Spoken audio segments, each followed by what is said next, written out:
जानता मास्टर नहीं।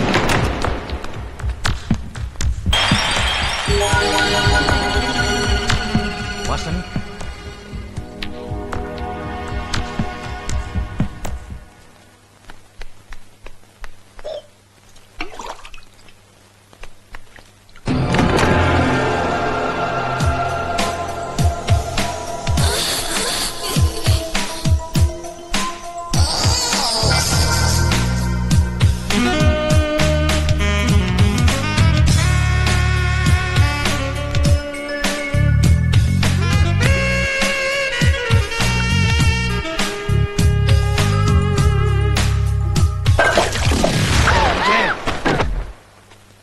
शर्म नहीं आती तुम्हें? एक मास्टर नहीं होकर चरित्र इतना गिरा हुआ? छी! मैं आज ही भैया से कहकर तुम्हें गांव से बाहर करवा देता हूँ। अपना सामान बांध कर तैयार रहना। अरे मैं बर्बाद हो गई। दादा ठाकुर के भाई अर्जुन ने मेरी इज्जत लूट ली, मुझे कहीं का नहीं छोड़ा। अरे कोई है जो मेरी फरियाद सुन सके, मुझे इंसाफ दिला सके? आप लोग खामोश क्यों हैं? क्या मेरी बात का यकीन नहीं है, या फिर दादा ठाकुर के डर से गूंगे बहरे हो गए हो?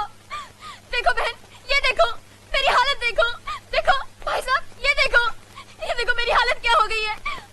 मैं आप लोगों के हाथ जोड़ती हूँ, मुझे इंसाफ दिलाइए। चुप हरामजादी, नाटक करती है। ए कलमुही, तू जिस पर कीचड़ उछाल रही है उस खानदान के लोगों का पूरा भरतपुर देवता की तरह पूछता है। अरे मास्टर नहीं आप क्या हुआ? अर्जुन ठाकुर साहब ने मेरी इज्जत लूट ली ना? मुझे मालूम था, वो तो कई दिनों से तुम्हारी इज्जत के पीछे हाथ धोके पड़ा हुआ था। आज हाथ साफ कर लिया। तुमने ना कहा होगा, उसने हाँ कहा होगा। तुम भागी होगी, वो दौड़ा होगा। तुमने मना किया होगा, उससे सुला दिया होगा। अबे ओ गौरे, ये गाले! अबे तुम्हें क्या करता है? तमीज से बात कर। हम भी ठाकुर खानदान के हैं। दादा ठाकुर जमींदारी करते हैं, इसका मतलब ये नहीं कि उसका भाई किसी की भी इज्जत पे हाथ डाले। चुप साले, इस घटिया औरत की वकालत कर रहे हो? क्या हम अर्जुन ठाकुर को नहीं जानते? ए, अब अगर एक शब्द भी उनके खिलाफ बोला तो अभी तुझे तोड़ फोड़ डालेंगे। फाड़ने फोड़ने की बात क्यों करता है? मैं खुद ही फूट जाता हूँ। यू गो टू नरक, मैं चला खुली सड़क। आज ये अर्जुन ठाकुर को बदनाम कर रही है, कल दादा ठाकुर के नाम पर कीचड़ उछालेगी। इस साली शूट में खा के नाक कान काट देते हैं। हसिया, रुक जाओ। सब लोग ध्यान से सुनो, इस बात को यही दबा दो। किसी भी हालत में यह बात दादा ठाकुर तक नहीं पहुंचनी चाहिए, वरना उन्हें बहुत दुख होगा।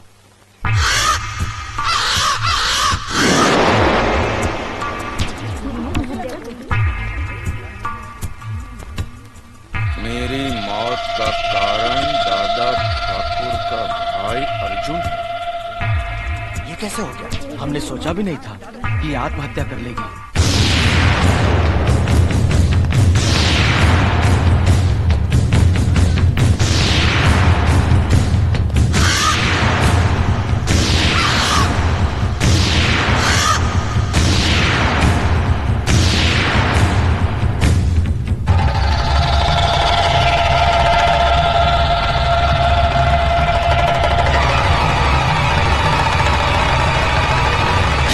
लिया दादा ठाकुर, उस दिन जब मैंने आपको सच्चाई बताई तो आपने थप्पड़ मार के मेरे कान के पर्दे फाड़ दिए थे। और कल ये जब बेचारी न्याय के लिए दुहाई दे रही थी, इन लोगों से इंसाफ पाने के लिए मिन्नतें कर रही थी, तब इन्हीं लोगों ने उसे उल्टा, वेश्या और गंदी गंदी गालियां देकर यहाँ से भगा दिया था। ऐसा क्यों किया आप लोगों ने? हम समझ रहे थे ये अर्जुन ठाकुर पर झूठा इल्जाम लगा रही है, इसलिए आपकी इज्जत की खातिर इसे भगा दिया। मेरी इज्जत करने वाले ऐसा काम नहीं करते। माफ कीजिए, गलती हो गई हमसे। मगर अब इंसाफ से गलती नहीं होगी। मुनीम जी, पंचायत बुलाइए। इंसाफ आज और अभी होगा।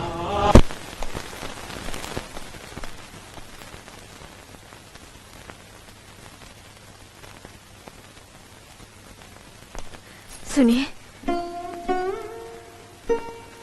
हम जानते हैं आप कभी कोई गलत फैसला नहीं सुनाएंगे, लेकिन हमारा अर्जुन भी गलत नहीं है। हमने पाला है उसे, हमारा बेटा है वो कभी गलत नहीं करेगा। वो मेरा भाई भी तो है। हम आपसे कुछ मांग नहीं रहे हैं, हमारे बेटे को आप, हम जानते हैं कि आप गलत फैसला नहीं सुनाएंगे, लेकिन वो भी तो गलत नहीं है। हम आपसे कुछ मांग नहीं रहे हैं, हम आपसे कुछ मांग नहीं रहे। बड़े भैया, आपके सामने कुछ कहने की न तो मेरी उम्र है और न ही मुझ में हिम्मत। मुझसे ज्यादा तो आप मेरे पति को जानते हैं, इससे आगे मैं क्या कहूँ। बड़े भैया,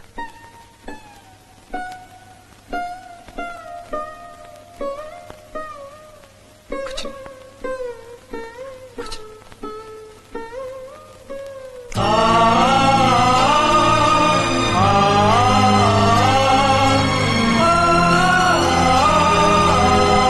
न्याय करने वालों के लिए रिश्ते और जज्बात कोई मायने नहीं रखते।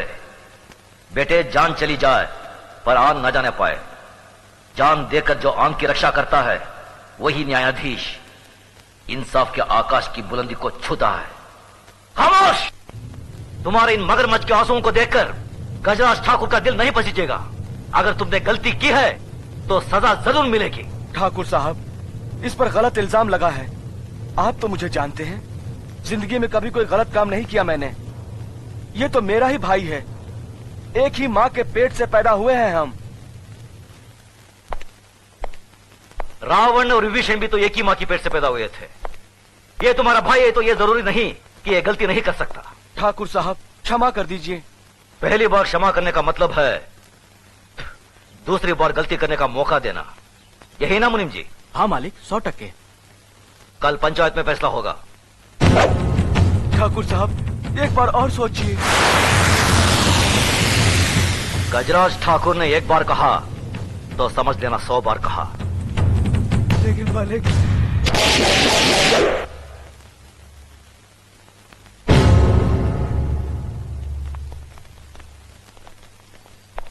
धर्मराज जी बाबूजी। आज तुम्हारे लिए बहू देखने जाना है।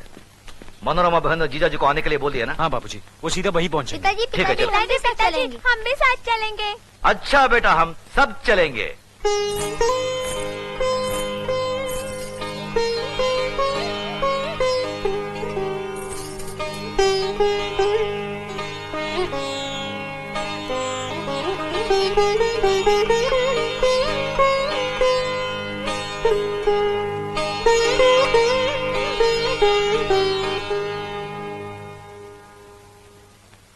मनोरमा, लड़की कैसी लगी? इससे क्या पूछते? बहुत ही सुंदर है। जीजा जी, हमें आपकी नहीं अपनी बहन की राय चाहिए। तुम बताओ मनोरमा, कैसी लगी? भैया, पहले मैं इसकी परीक्षा लूंगी, तब बताऊंगी। सुनो, मैं जब तुम्हें देखने आया था तो मैंने कौन सी परीक्षा ली थी तुम्हारी? किस मुंह से परीक्षा लेते हैं? हमारे पिताजी ने तो तुम्हारा नाम सुनते ही शादी से मना कर दिया था। वो तो तुमने हाथ पांव जोड़कर हमें मनाया था, तब शादी हुई थी। बड़े आए इम्तिहान लेने वाले। मालूम है, पसंद तुम्हें करनी है, तगड़ा इम्तिहान लेना। हाँ? सुनो भैया, कान ठीक है, बहरी नहीं है। लक्ष्मी, खड़ी हो जाओ तो। जरा इधर उधर चल के दिखाना।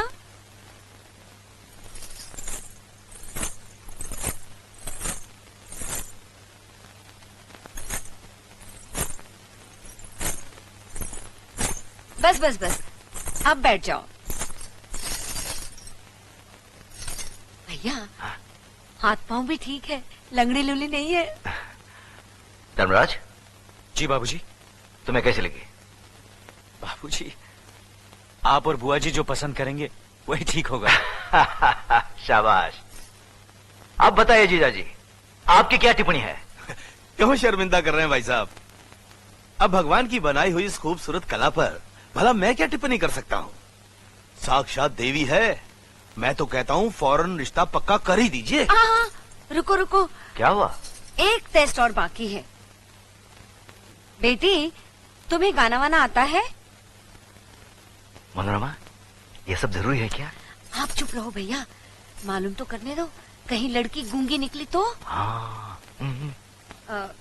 हाँ, कुछ गाकर सुनाओ। शर्मा रही है भैया। अच्छा चलो, पहले मैं गाती हूँ, तुम बाद में सुनाना, ठीक है?